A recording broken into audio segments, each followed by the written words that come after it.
ఏంటివి?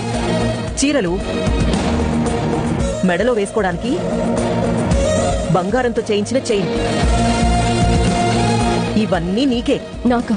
ఇన్ని రోజులు అంటే నువ్వు ఎటువంటి గుర్తింపు లేని సాధారణమైన మనిషివి. కానీ ఇప్పుడు నా పుట్టింటి గౌరవానికి ప్రతినిధివి. పెద్ద పెద్ద వాళ్లతో మీటింగులుంటాయి. అలా పసుపు తాడుతో వెళ్తే బాగుంటుందా చెప్పు? ఇందాక నీ కూతురు ఏముందో విన్నావుగా? చిన్న పిల్లలకు కూడా అన్నీ అర్థమవుతున్నాయి దీపా. అలాగని నేను నీకు కార్లు గిఫ్ట్గా ఇవ్వలేను. ఏదో మనకున్న దాంట్లో మన గౌరవాన్ని కాపాడుకునే ప్రయత్నం అంతే. కానీ ఇవన్నీ కొనడానికి డబ్బులు.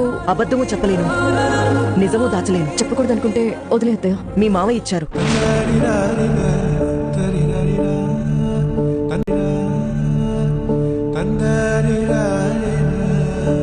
మామయ్య ఇచ్చాడా? అవును దీప, నీ అవసరాల కోసమని మీ మామయ్య నాకు ఎప్పుడో కొంత డబ్బిచ్చాడు. ఏంటివన్నీ? తీసుకో. మీ నుండి మేమేం ఆశించట్లేదు, వద్దన్నాను. దీని అవసరం ఏదో ఒక రోజు వస్తుంది, అప్పుడు ఉపయోగపడుతుంది అన్నాడు. నువ్వు ఆయనకి కోడలివే కదా. నీకోసం మీ మామయ్య గారు డబ్బు ఖర్చు పెట్టడం తప్పు కాదు అంటున్నాను. ఆయన సర్జరీ చేయించుకోవడానికి ఫారిన్ వెళ్ళినా మనసంతా మనతోనే ఉంది. జరిగిందంతా చెప్పాను, చాలా సంతోషపడ్డాను. మీ మావయ్య గారు నీకిస్తున్న కానుకలనుకో.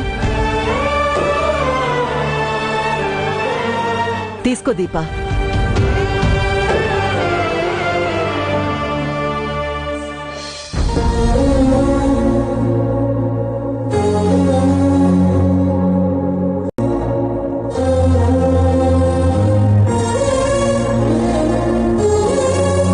నీ మెళ్ళో ఉన్న తాడుకి మార్చుకో. తర్వాత వీడిని ఆ చైన్ నీ మెళ్ళో వేయమను. అలాగే అత్తయ్య.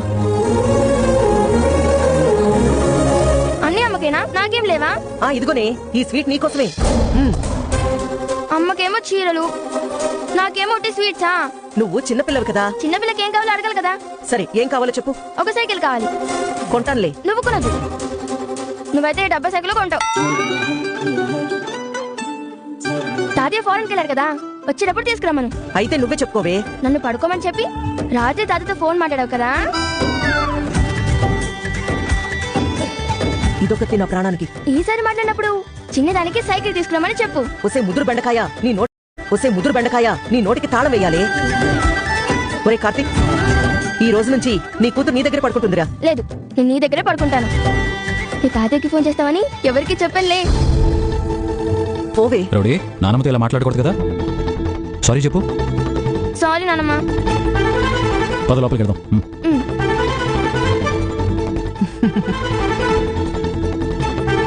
దీపా, ఇదిగో ఈ చీరలు తీసుకెళ్ళు. థాంక్స్ అత్తయ్య. నాకు కాదు, మీ మామయ్యకి చెప్పు. నీకు చెప్తే ఆయనకి చెప్పినట్టే.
ఏంటే తిప్పుకుంటూ అంత వయ్యారంగా నడుస్తున్నావు? మీరేంటి చీకట్లో దయ్యంలా ఉన్నారు?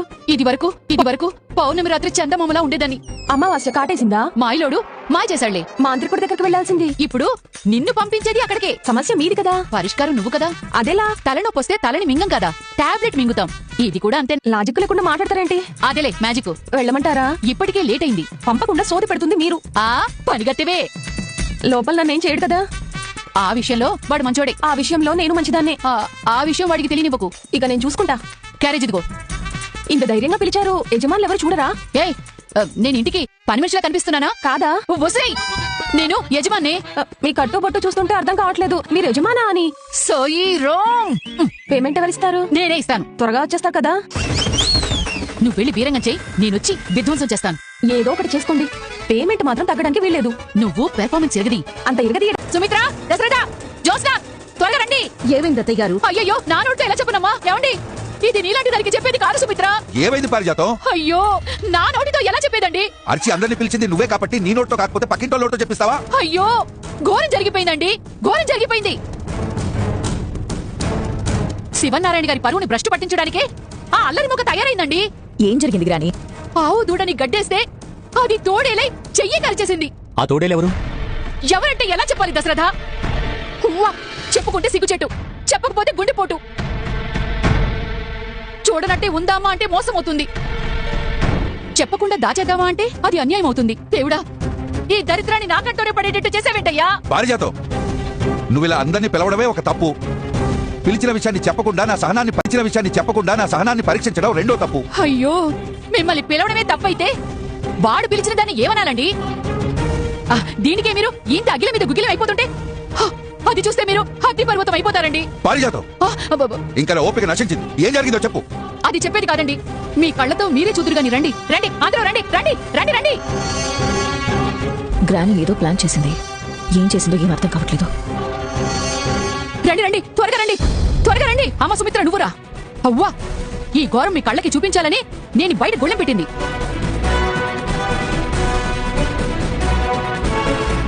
ఎందుకైనా మంచిదని తాళం కూడా వేశానండి. ఉండండి.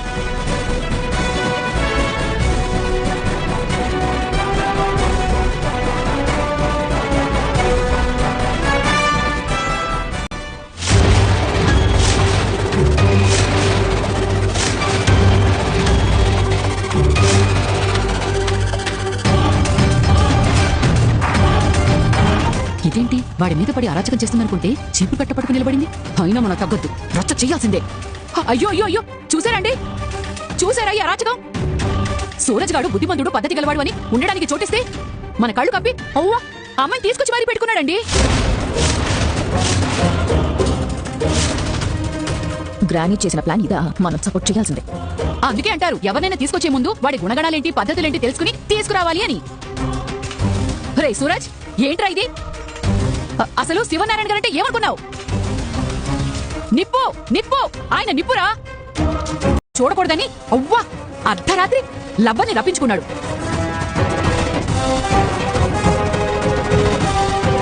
అమ్మ సుమిత్ర, నీలాంటి దైవ భక్తులు ఈ సూరజ్ గాడి లాంటి పాపిని కళ్ళతో చూసినా పాపం తగ్గుతుంది సుమిత్ర. వెంటనే జోస్ను తీసుకుని వెళ్ళిపో.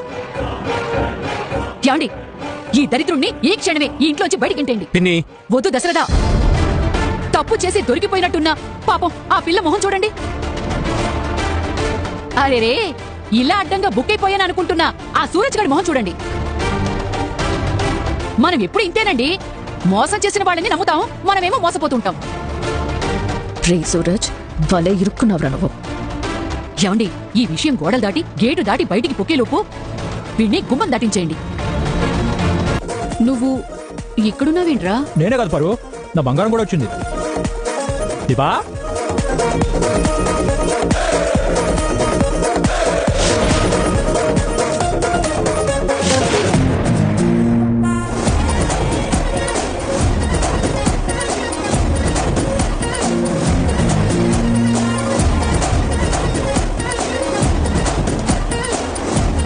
మీరేంట్రా ఇక్కడ? ఆ మాట నేను మిమ్మల్ని అడగాలి. మీరంతా అవుట్ హౌస్ మీదకి దండయాత్రకు వచ్చారేంటి? ఇక్కడ ఏదో జరగడానికి జరుగుతుందని పారిజాతం తీసుకొచ్చిందిరా. అవునా? ఏం జరుగుతుంది పారిజాతం? ఆ అమ్మాయి సూరజ్ లవర్ అంట, ఎవరికీ తెలియకుండా తీసుకొచ్చాడు. వెళ్ళో పసుపు తాడు తీసుకురండి, పెళ్లి కూడా చేసేద్దాం. ఏం మాట్లాడుతున్నావురా? లేకపోతే ఏంటి సార్, ఈ అమ్మాయి ఎవరనుకున్నారు? పని మనిషి. పని మనిషా? పని మనిషా? పని మనిషా? పని మనిషా? పని మనిషి అమ్మగారు. మా వీధిలోనే ఉంటుంది, పేరు బుజ్జి. సూరజ్ అవుట్ హౌస్ శుభ్రంగా లేదంట, పాపం ఖాళీ లేక క్లీన్ చేసుకోవడం కుదరడం లేదని మా బావ చెప్తే నేను ఈ బుజ్జమ్మతో చెప్పాను. బుజ్జి, నీతో చెప్పాను కదా, ఏం జరిగిందో మాకంతా అర్థమైంది. నేను చెప్పిన దానికి తలాడించలేదో తీసుకెళ్లి పోలీసులకు అప్పగిస్తాం. మాట్లాడవేం బుజ్జి? అంతేనండి, మీరు నాతో అదే చెప్పారు. ఏంటి అదే చెప్పారు? నీతో ఇంకేదైనా చెప్పారా? అయినా రాత్రి టైంలో ఇల్లు శుభ్రం ఏంట్రా? పైగా మీరు తీసుకురావడం ఏంటి? నా భార్య గెలుపు కోసం 6 నెలలు కష్టపడుతున్న సూరజ్ లాంటి బ్రదర్ కోసం నేను ఈ మాత్రం కూడా చేయలేనా? పైగా మేమే ఊరికే రాలేదు. బ్రదర్కి ఇంటి నుంచి క్యారియర్ తెచ్చాం, కావాలంటే చూడు. అది మీరు తెచ్చిందా? అక్షరాల మేం తెచ్చిందే, నీ మీద ఒట్టు. వీడి సీన్లోకి ఎంట్రీ ఇచ్చాడంటేనే అర్థమైపోయింది నా షో ఫ్లాప్ అయిందని. ఆ బుజ్జమ్మ, శుభ్రం చేసిన చాలు, ఇక నువ్వు వెళ్ళిపో. అలాగే సార్. జరిగింది చూసారుగా, మీరు బయలుదేరండి, మేము కూడా బయలుదేరతాం ఈ 2 ముక్కలు తినేసి. ఏంటి పిన్ని నువ్వు? లోపల సూరజ్ ఉన్నాడు, కార్తీక్, దీపా ఉన్నారు. నీ కంటికి వీళ్ళెవరూ కనిపించలేదా? ఆ అమ్మాయి మాత్రమే కనిపించిందా? అది కాదు దశరథ. ఏంటి కాదు? నువ్వు అన్నేసి మాట్లాడినావు. ఆ అమ్మాయి గాని సూరజ్ గాని ఒక్క మాట ఏమైనా అన్నారా? వాడుకునే సంస్కారం కూడా నీకు లేదు. అది కాదండి. ఏంటి కాదు? కళ్ళతో చూసినవన్నీ నిజాలు కావు, కొన్ని మనసుతో చూడాలి. సూరజ్ మంచివాడని నాకు తెలుసు.